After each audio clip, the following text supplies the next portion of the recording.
Up until now, you may have had the thought, I know I have, that this show has been a bit random when we're talking about marketing together.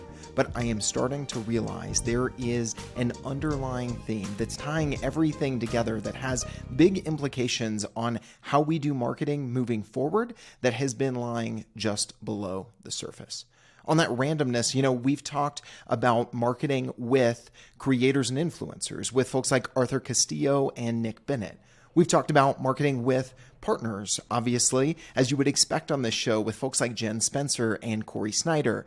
But then we expanded out from there. We talked about marketing with advisors with Brandon Redlinger a few weeks back. And most recently, we talked about marketing with employees with Zoe Hartsfield at Swantide. There is a picture that is starting to form. And again, I think it has big implications on the future of marketing. But before we get into that, and I share the picture, the framework that's starting to form in my mind, I want to provide a quick disclaimer. This episode is going to be a bit of learning out loud. As I mentioned, it's just starting to form in my mind, so I am by no means saying I've got the perfect framework that is fully polished, but I think there is value for both of us, for you and for me, in this process of learning out loud. So taking some advice from my friend Dan Chez. If you're not following him on LinkedIn, go look up Dan Sanchez and follow him. And I think that he borrowed this from some lean manufacturing principles from Toyota, this mantra of always better, never best. So in line with that, trying to get better, trying to talk about something that I see coming around the bend and what we as marketers can do about it, I'm going to be sharing 5 steps to marketing together to give you a framework that pulls together these seemingly different conversations about marketing with instead of marketing to, and all of these different personas that we've talked about that you can engage when you are marketing together. Because if you're a regular follower of the show, you know that we believe that we go further faster when we're marketing together, but we can go fast in the wrong direction if we don't have a framework, if we don't have a path in front of us to follow. So that's what I'm going to be sharing today. And that's my quick disclaimer that this is not perfect and I want to get your feedback as we go. So the thing that might be a little bit more obvious of what is tying these things together, and I spoke on this a couple of weeks back, is marketing with, and then we've been filling in the blank, right? We've been talking about advisors, employees, executives, partners, these folks that we fill in the blank when we say marketing with who. And I think that it is this who that is so critical to this framework for marketing together. I tend to refer to these who as your network of evangelists. And it's starting to come into my mind how this fits into the go-to-market motion known as nearbound. Now, if you've been following other content from Partner Hacker and the folks at Reveal, you've heard this idea of nearbound. If you are new to the concept, if you haven't heard the word before, here's a little bit of background before we get into the framework for marketing together, how that ladders up to nearbound. What is nearbound and why is it important right now in the first place? To do that, we've got to back up just a little bit. So those of us who have been in marketing for a while, we remember about 2006 when it was proclaimed that data is the new oil. It powers everything in the digital age. With the rise of digital marketing, content marketing, it was the data, it was the contact information, it was the data about what people are doing in the buyer journey that now we have insights to, and we could track quote unquote everything. We as marketers today know that that is a little bit of a fallacy, that we can track absolutely everything, but it did change the game. And any of us who followed HubSpot as they started to talk about outbound being no longer relevant, or at least less relevant, and the rise of inbound, you may remember this sort of visual. They started talking about outbound as interrupting. You've got this megaphone, you're shouting at your prospect. Well, guess what? They don't have to listen to you anymore because they have more choices, they have more information with the rise of the internet, and this new model of inbound emerged where that megaphone turned into a magnet. Attract your prospects, attract your ideal buyers. Obviously, educational content plays a big role and has for the last 10 plus years in this inbound motion of attracting. Now, many of us are hearing do more with less. We're seeing diminishing returns on our inbound marketing efforts. And why is that? Why is this magnet analogy not as effective as it was 10, 15 years ago? Well, here is the problem. This is today's landscape. When you zoom out a little bit and you're not just looking at your company, your magnet, and your prospect, and you look at the situation your prospect is in, being surrounded by so much information, so many brands, other companies that all have their own magnets. Now, what's not reflected here is some companies have bigger magnets, right? And so what are we as marketers to do? Well, we can try and build a bigger magnet, which has some struggles in and of itself by trying to create more content, run more ads. And this, I think, is contributing to a lot of burnout on marketing teams right now. I heard Dave Gearhart mention just the other day that he's hearing more and more burnout and frustration among marketing leaders and folks on the front lines of marketing teams. And I think this is a big part of the problem. Why? We're trying to build a bigger magnet because whether we realize it or not, our magnet just isn't working the same way as when inbound was new. We don't realize it, but we're still playing what is becoming an old game. We are marketing to instead of marketing with. We're trying to market alone instead of marketing together. We're still trying to attract instead of surround. We're focused on how. How do we build a bigger magnet? How do we make our magnet more effective when the question we should be asking is who? So back to what I mentioned earlier, we've talked on this show about marketing with different sorts of what I call evangelists. Those could be employees, your executives, advisors, content creators. Now let's drop them into this picture and see how it changes. Look how close they are to your prospect.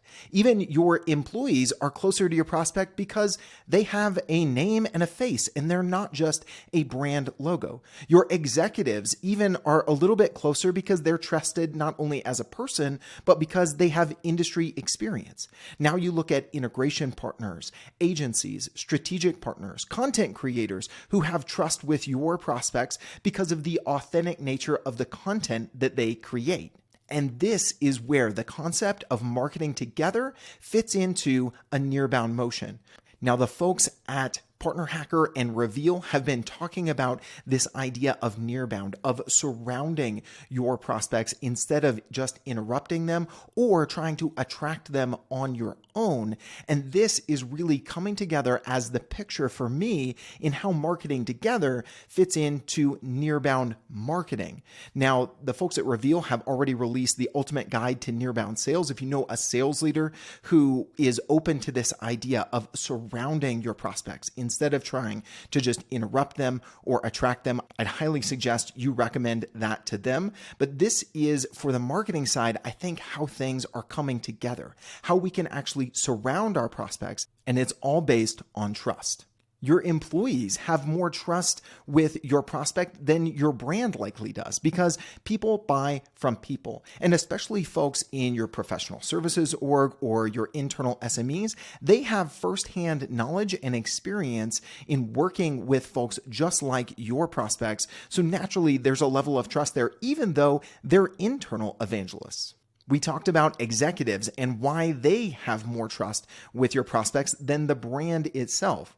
If you go beyond that and you look at advisors, these are usually people with domain expertise in the areas that your buyers live in. They've been to the promised land. And as I've heard from Jared so many times, people want to learn from people and they want to get help from people who have reached their promised land that they're trying to get to. This allows you to tap into that trust and get closer to the prospects you're trying to reach through marketing together with these sorts of evangelists that have trust with the people you're trying to reach. I'll just call out two more on this list. The agencies that are already engaged with these prospects, they have trust because they are consulting on a number of areas of the business that your prospect needs help on. So they already naturally have some trust built up there. Not to mention your customers. They are the peers of your prospects. They sit in the same seat. Maybe they haven't gotten to the promised land, but they're on that same journey. This is the level of trust that you can tap into if you start marketing together with this network of evangelists in a nearbound motion to surround the prospects that you're trying to reach. All right, now that I've shown you the landscape, we've backed up a little bit and why marketing together is so important for our effectiveness as marketers and marketing teams right now. Let's get into the 5 phases of marketing together. I can't promise that this won't change a bit over time, and with your input, I think it can, but this is a starting point I think that can be very effective to start on your journey of marketing together if you find that magnet, that inbound attraction motion is not working as effectively as it was 2, 3, 4, 5 years ago. All right, what are the 5 steps in this framework of marketing together? Well, I'll let the cat out of the bag and tell you that steps 1 and 2 are just good marketing. These are things that you still have to do that are part of your existing playbook. So I hope that's a little bit encouraging that we're not changing the entire game of marketing, but we are making some big mental shifts from marketing to marketing with, from asking, how do I reach my ideal buyer, to who can help me reach my ideal buyer. Okay, so that's my preface on 1 and 2. 3, 4, and 5 are really going to be what is new. So phase number 1, identify your ICP. Phase number 2, develop your POV and your strategic narrative. Number 3, assemble your nearbound marketing team. Number 4, and this is really where the rubber meets the road, and I'm going to share some very specific tactics in the rest of this episode. We're going to spend a lot of time talking about number 4 in the next few minutes. This is activate your network of evangelists. And step 5, we're going to iterate and repeat. As you go through this motion of marketing together and adopting a nearbound marketing approach, there are going to be things that you iterate on, that you change, that you shift. Just like any good marketing can't stay stale, that has to be a part of your marketing together motion. All right, as I mentioned, phases 1 and 2, we're not going to spend a ton of time here. You're an experienced marketer. So in phase number 1, identifying your ICP, this should be something, unless you're a very early stage company and you're a marketing team of 1, you've probably already got. If not, and you are an early stage marketer, you're earlier in your career, or the company's at an early stage, I cannot stress enough the emphasis on understanding who are you trying to target? Where are your best deals coming from? Who are your longest standing customers with the highest LTV? Those are the folks that you want to build this marketing together motion around. You have to identify what is not just your customer profile, but your ideal customer profile. Sometimes we forget that I in ICP. All right, phase number 2, developing your POV and your strategic narrative. Now, in my experience, consulting with marketing teams, especially in B2B SaaS, when I was part of a podcast agency over at Sweetfish, this is an area that even established brands I see struggling with all the time.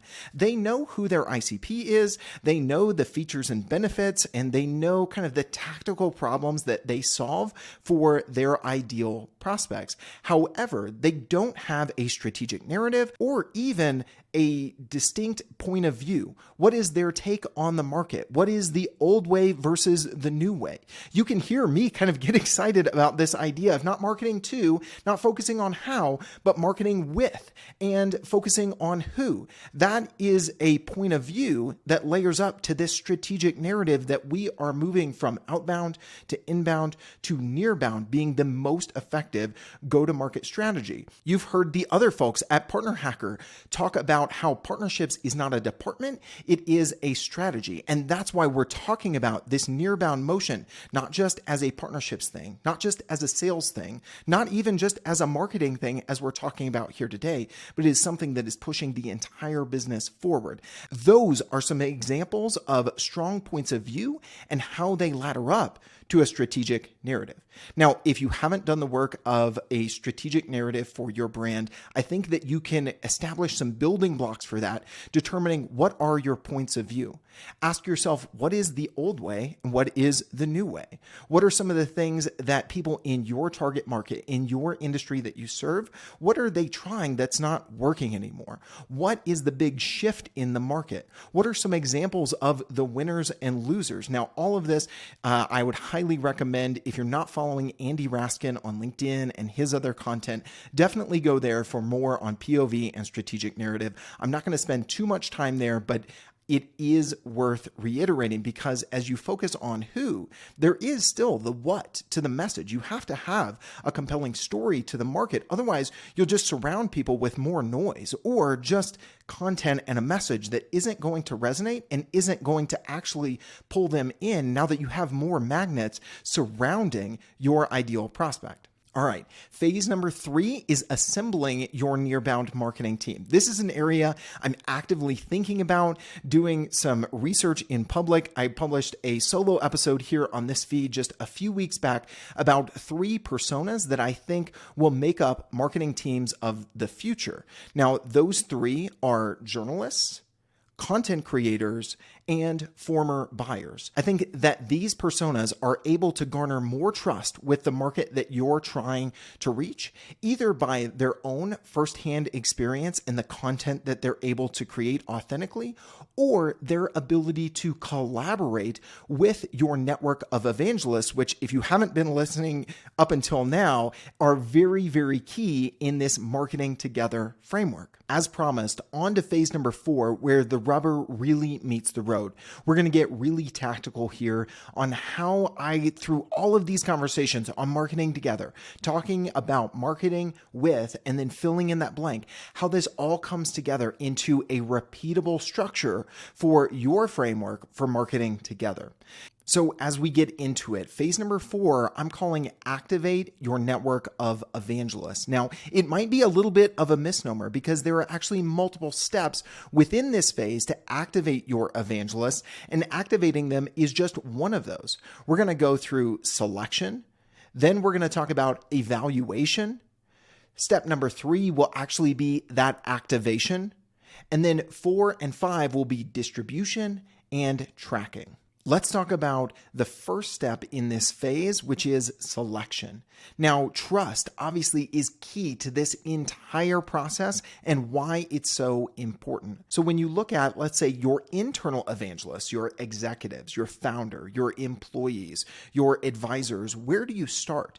Now, if they have some industry experience, that is going to boost the trust that they have in this motion with your target market. So that is a factor. What sort of experience do they have? What sort of reach or following do they have?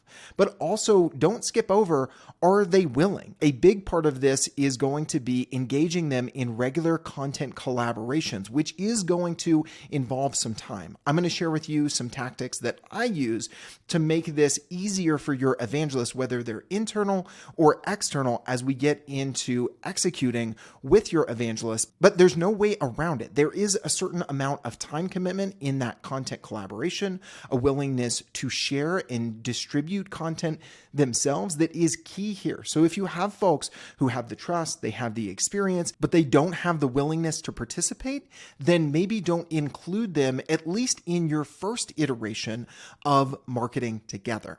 We talked a little bit about why these folks have more trust with your potential buyers. So I won't continue to harp on selecting these internal and external evangelists based on trust, because that's so key. And we've talked about the reasons these folks have more trust with the people you're trying to reach, but don't skip over the willingness. As you look especially at external evangelists, the creators, the strategic partners, the integration partners, the agency or channel partners, even your customers, there's going to be a conversation, or at least there should, because it's going to surprise you if you're not prepared for it, in what's in it for them. Is it additional reach? Is it being able to amplify your message together because you have a similar message, or you solve complementary problems, especially with those integration partners? So make sure that you're you're thinking about what is the incentive for them. This doesn't always mean monetarily incentivizing creators or influencers, but you do need to think about different ways that you can incentivize these evangelists. How can you make the joint value proposition what is in it for them, not just of your companies coming together, but what is the value for them in marketing together? So whether it's internal or external, but especially with the external evangelists, you want to make sure that you have a shared vision, that your message is similar. Otherwise, again, you're going to be adding to the noise. Now, I'll speak a little bit here. There was a great episode we did with Isaac Morehouse, now CMO of Reveal, right here on the show. And we talked about this idea of permissionless marketing. So I want to make sure that you understand evaluation has to be part of the steps here in working with your evangelist as you select them, and then you start to evaluate them based on the trust they have, the willingness, and the shared message, those three things we've talked about up to now. But don't let that completely stop you from doing what Isaac calls permissionless marketing. Maybe you have an integration partner or a tech partner or a content creator, and you're still feeling out the situation, the relationship there. They have been selected in your mind. Maybe you've added them to a list of potential external evangelists to be part of your marketing together motion, but you're not quite sure. You're still feeling it out. You're still having those conversations. Do some permissionless marketing. Have them on your podcast. Create some content for LinkedIn. Bring them into your existing webinar series and just invite them to create content together, because you will see, do they have the chops? Are they bringing great content? What is their willingness to collaborate? Is their message really aligned with yours? So I want to make sure that you understand the importance of not only selecting, but evaluating the right evangelists, but know that you're going to have to invest in the relationship. You're going to have to do some things together before that evaluation can completely take place, at least sometimes. Now, the last piece on evaluating potential, especially external evangelists I want to touch on are some tools that can help you here. Now, I'd be remiss not to mention Reveal. If you're looking at strategic partners, agency partners, integration partners, looking at what is our audience, our pipeline, and our account overlap there, you would just be completely remiss not to look at that in your evaluation of potential external evangelists and partners in this marketing together motion. Now, on the content creator side, looking at the reach, the audience, another great tool that I love is SparkToro. Many of you who watch or listen to the show know Rand Fishkin. Maybe you were a fan of his Whiteboard Fridays. His current company, SparkToro, does a great job helping you find who are the content creators, where are the communities, what are the content outlets, whether that's a YouTube channel or a podcast that your buyers are following. Where are they engaged? Who are they listening to? What content are they consuming? So looking at Reveal from an account overlap perspective, SparkToro from an audience overlap perspective, I think are two great tools to have in your tool belt as you're moving forward in this marketing together motion, and you've selected some potential evangelists, and now you're starting to evaluate these evangelists that you're going to be marketing with. So we've talked about the first two steps in this phase of activating your network of evangelists. Step number 3 is actually activation. So meta, I know we're talking about activation within the activation phase. And there are a few elements you need to think about here. Pitching, setting expectations, incentivizing. How are you going to go about co-creating? How are you going to encourage your evangelists along the way? Because this is not a flash in the pan. This is a long-term strategic effort that involves more people. So you've got to think about the psychology of keeping people engaged and encouraging them. And then you want to think about how are you educating them in the ways that they can make their content reach more and more people. I'll come back to that here in just a few minutes. All right, let's talk about pitching. In a previous episode here, Arthur Castillo and I talked about their relationship at Chili Piper with some sales influencers that they've worked with. And I loved what he said. Instead of saying, hey, we've created some content, can you share this as a promoted post? We'll give you some dollars. We'll throw you some influencer marketing spend your way. Instead, I would focus on pitching not just the joint value of what we could do together and what's in it for them, but how we can involve them in the content creation and collaboration in what is the content that we're going to create together. What is the marketing that we're going to do together? Don't just focus on the together of who and then create the content and then say, hey, let's push this out through you as a channel. That is not what marketing together is about. So when you're thinking about pitching potential evangelists, it's what's in it for them and also how are they involved in the creation.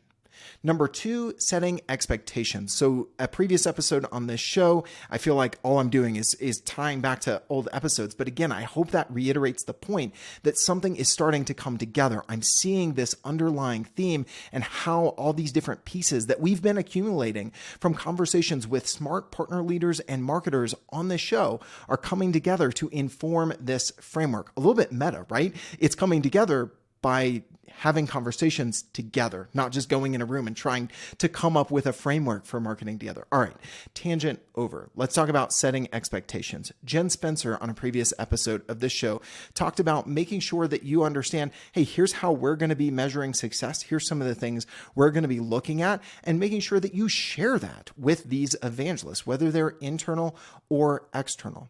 Number 3, on incentivizing, we've talked about this a little bit with your external evangelist, but even internal, what are ways that you could incentivize your folks internally to create content with you? This might look more qualitative or it might be more quantitative. I know that some folks are even starting to offer their employees spiffs if they're hitting certain metrics, if they're posting twice a week on LinkedIn with the content that they're creating with the marketing team. So there are some creative ways that you can go about this and actually provide some specific incentives to your evangelists. Number 4, a focus on co-creating. I think that the core to this process in marketing together with your internal and your external evangelist to lead to a nearbound approach that surrounds your prospects is co-creating content, not creating it in a silo and then asking someone to distribute it. We do that a ton. We do it internally, right? We create content and then we share a Google Doc internally on Slack. And here's the copy, here's the link, here's the graphic. Please, please, please do this. But what do we get? Everybody just hits repost on the company post. And I say everybody very loosely because we know not everybody does that. This is a big reason that I think interview-based content works really well when marketing together because it's naturally built for co-creating. You have someone who's hosting and you have someone who is the interviewee. So if you have an existing podcast, if you have a live stream series or webinar series, this can become your vehicle for co-creating content. Now, if you don't have one of those pillars, what I would recommend is that you can work with your evangelist to create micro content without having that pillar. I think the pillar and the micro work really, really well together as you build an audience over time, but you can start with co-creating micro content that is interview-based, even if you don't have a podcast or a webinar series. Get a decent microphone like you see in front of me now if you're watching this on YouTube. Get a Riverside account for just a few dozen bucks a month and start to ask some questions of your evangelists that are designed to get their points of view out of them, their experience out of them. And this is where your strategic narrative, your brand points of view can come back into play. Ask them questions about that narrative. Ask them questions tied to that point of view. Why is it important? Hey, we've identified these winners and losers in what is happening in the market right now. now? What's an example of that you've seen? If you want more on this, feel free to hit me up on LinkedIn. I have a list. I have to give a shout out to my friends at Sweetfish, especially Timmy Bauer and James Carberry, who were instrumental in developing what we call POV discovery questions. And I will happily share with you that template. Those questions, I think, can really help you, whether you're co-creating content for a podcast, a webinar series, or just gathering your evangelists and starting to create micro content with them that's not designed for long form, but can be great for short form content that can be turned into carousels for LinkedIn, text posts on LinkedIn, obviously video clips. If you're recording on Riverside, it's great for podcast recording, but even just being able to grab those videos and turn them into 45-second clips for LinkedIn, if that's your primary channel, which for most people listening to and watching this show, that's definitely going to be it. Another thing that I did internally, as I've been actually naturally doing some of this marketing together in my current role as head of partnerships at Teamwork, is educating those internal evangelists. So I saw that our sales and CS teams have an ability to be a little bit closer to the customer. They have individual profiles, right? And they have that trust that we were talking about earlier. So I've started to take steps here to equip them to share content through their personal profiles on LinkedIn. So I created a 45-minute course with about 5 videos for them to understand the do's and don'ts of LinkedIn, what works, what I've seen be ineffective, and those sorts of things. Because sometimes you will have evangelists who they have that trust, they have the knowledge, but it doesn't mean that they're excellent content creators. It doesn't mean that they understand LinkedIn or they understand YouTube or whatever channel you're going to use to distribute content together. So you need to educate them on best practices. And the other thing I'll say here is the more that you can be prescriptive rather than suggestive, then the more success you're going to have. Whether that is an external content creator, an internal evangelist like your executive or an employee, someone on your CS team, or even an advisor, help create content that they're able to share. Give them a little bit of freestyle range to be able to personalize the content from their perspective, but give them the content. Show them how to post it. Give them a calendar. Show them when to post it. Because even if you co-create a lot of content with a bunch of different evangelists, internal and external, if you are not following through to drive that distribution, then oftentimes you are going to see fewer results than you would otherwise. All right, those are some of my thoughts on activating your evangelist and co-creating content with them. Now let's talk a little bit more on what we alluded to a second ago, distribution. Some of the advice I was just giving really lends itself well to ongoing organic social distribution. If you have a pillar piece of content like a live stream or a podcast, or you're just regularly creating time and space to create content with your evangelists, say you set a recording time of an hour on Friday mornings every other week with one of your evangelists, one of your advisors, or a content creator, or someone within one of your strategic partner accounts. That's great. That can turn into micro content that can feed organic social for your company page, for your individual LinkedIn profile, for their channels, all of that.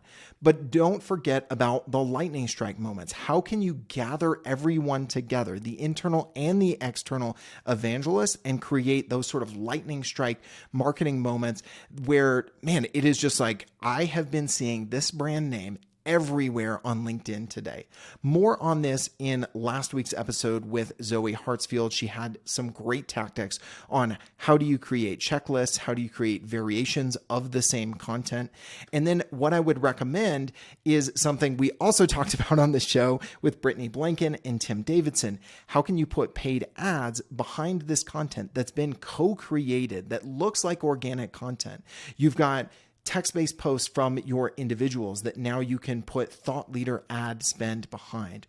Or even if it's coming from the company page, it's a video clip of that evangelist who is the founder or the CS person internally or that agency partner that you work with. And it is their face. It's not the boring LinkedIn ad with the typical ebook download or demo request graphic. It looks like engaging, personal content because you're featuring the people, you're featuring the evangelist. That's why the who is so important, whether it's organic, ongoing daily social content, your lightning strike moments, or your paid ads where you're putting media spend behind this content. All of it features the people who are part of this network of evangelists, and that is key to why it works. All right, we couldn't talk about a marketing strategy without talking about tracking.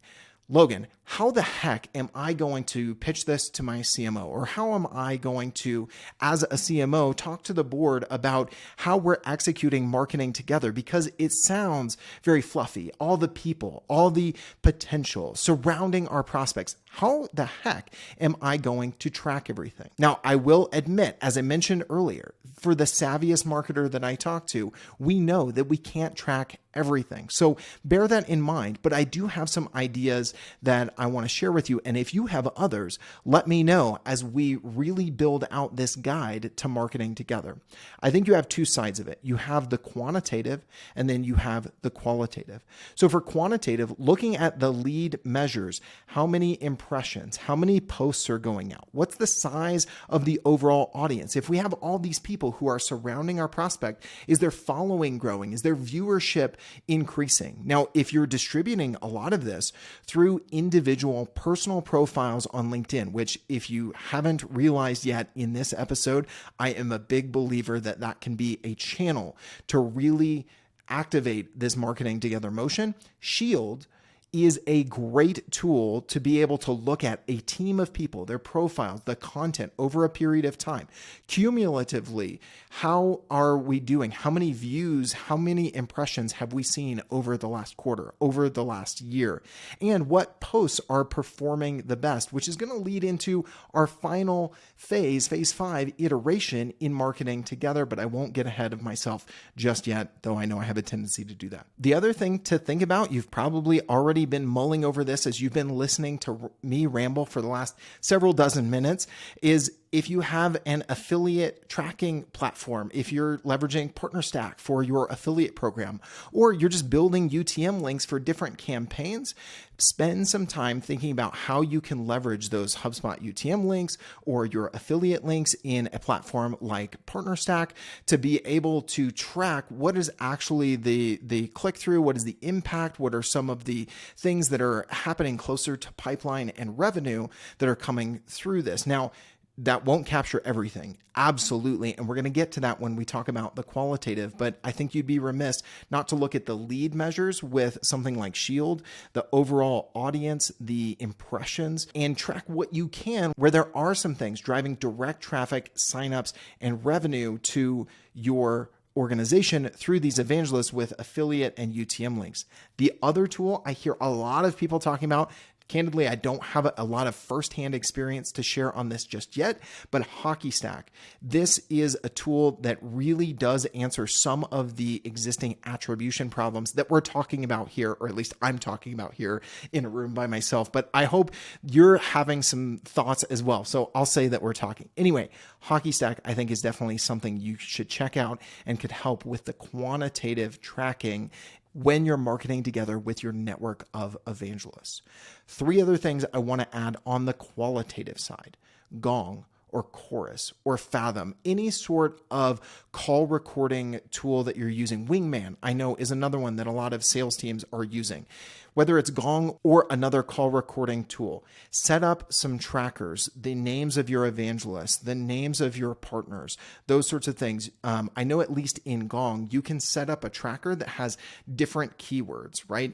And you could name that entire tracker Marketing Together or Evangelists. And when things are happening in your sales process where people are answering, hey, I heard about you through this content of this content creator, or I saw this webinar, or I've been listening to your podcast, those trackers that you set up, which will be different depending on your channels and who the evangelists are, but they can roll up to one tracker that allows you to say, hey, our marketing together motion, there were this many mentions over the last week, over the last month. Qualitatively, we can hear from our prospects and our customers that there is an impact.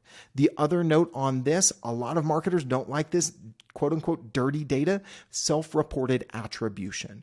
Have an open text field that on your demo request or your trial sign up form that simply asks, how did you hear about us? Chris Walker and the folks at Refine Labs have been beating this drum for a few years now, and I'm a big believer in it. And I think especially as you go to surround your prospects and your marketing with more people, it becomes even more complicated to figure out what was that buyer journey, what content, what marketing efforts actually impacted them. Let them tell you. And self-reported attribution is a great way to do that. The third thing I'll say is set up a marketing together, set up a nearbound, or set up an evangelist channel in your instance of Slack or Teams or whatever internal chat tool that you use. And when there are those moments of self-reported attribution or those gong trackers are triggered, have those automatically go into that channel. Or if there are offline conversations that happen or a comment on social, put those links in manually. The internal evangelist will be encouraged by that, and you'll have a running log, a running history of qualitative input that shows you that this marketing together motion with your network evangelists is working. All right, we're going to round it out with phase 5, and we won't spend a ton of time here. I hope that in phase 4, you've started to mull over some new things, that some of these tactics, as I've been pulling together thoughts and ideas and tactics from the smart marketers we've been talking to here on this show and trying to lay them out systematically, methodically. How do you do marketing together has got you thinking about how this can be approachable, doable, and really effective for your marketing team. So I won't spend a ton on phase 5, but you've got to leave room for phase 5, which is iteration. How do I look at what's working, what's not? Where am I getting consistent qualitative feedback? Hey, this content from our founder, who's one of our internal evangelists, is really hitting here. This content creator doesn't really seem bought in and the content's not really resonating, or we haven't done anything with them for a while because scheduling conflicts keep coming up and it doesn't seem to be a priority. You need to iterate both on the relationships, and that might include, as I mentioned earlier, you might have people internally who could be great evangelists. They have the right experience, they have the trust, but they're not willing. And you didn't know that until a quarter in. You might need to iterate on the who. You also might need to iterate on the content itself, and you should be.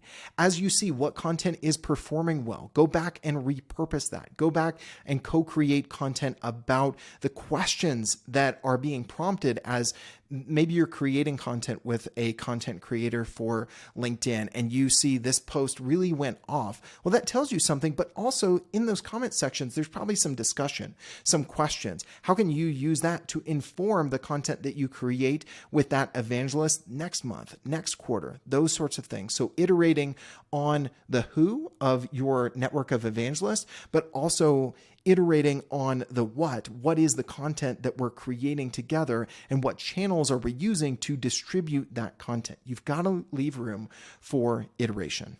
All right, to sum it up so that hopefully all of these rambling thoughts and this framework that is coming together, let's recap the 5 phases of marketing together.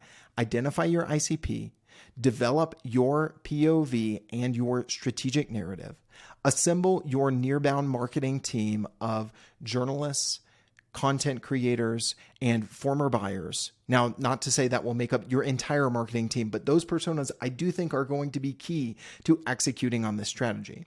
Phase number 4, activate your network of evangelists, which doesn't include just activating. You've got to think about selecting, evaluating, activating, and distributing with them. And then finally, phase 5, as we just talked about moments ago, is iteration. I strongly believe that the most effective brands are going to move from marketing to marketing with. They're going to stop asking, how do we market more effectively? And ask, who is going to help us market more effectively? Because it all comes back to trust. As we talked about at the open, in 2006, data was the new oil, but things are changing. Everyone has that magnet to attract the prospects that you're trying to reach. Everybody has the ability to fight for that attention. If you're trying to play that old game of simply leveraging data alone and leveraging attracting your prospects alone, then you're missing out on the opportunity to leverage the fact that trust is actually now the new data. We've gone from oil to data to now trust. And if nothing else, I hope that these tactics help you figure out how we actually accomplish what we've been saying week in and week out every Friday on this show. And that is, we go further faster when we're marketing together.